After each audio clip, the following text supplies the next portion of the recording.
You may have heard the terms divine feminine or masculine, but we're going to talk about the wounded feminine. So that refers to emotional and psychological pain that comes from suppressing traditional feminine qualities in anyone, regardless of gender. The wounded feminine can express itself through challenging patterns.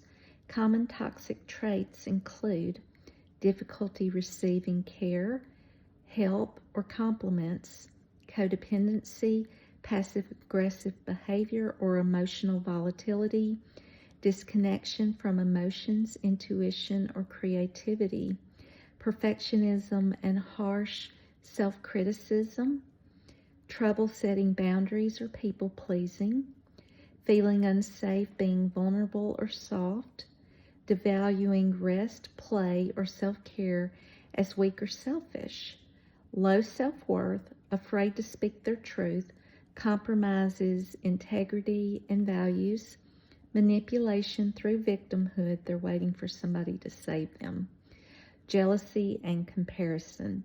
So the wounding often develops from messages that feminine traits are less valuable than masculine traits. Women often feel that they have to compete with men. It can come from childhood experiences, society's expectations, or trauma.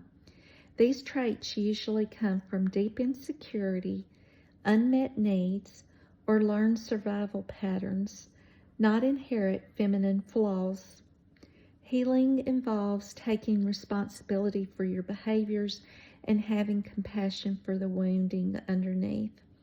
So healing involves learning to have softness along strength, reconnecting with emotions and intuition, allowing yourself to receive, not just give, practicing self-compassion, honoring rest rather than constant productivity, expressing creativity and playfulness. The concept isn't about gender or biology because we all carry masculine and feminine traits. It's about rebalancing qualities within. Throughout my life, I exhibited many of the toxic behaviors, although I didn't recognize them as that. I was busy trying to get my business up and going, and I put everything I had into it, and I felt I had to compete with men out there. So I wasn't happy or at peace.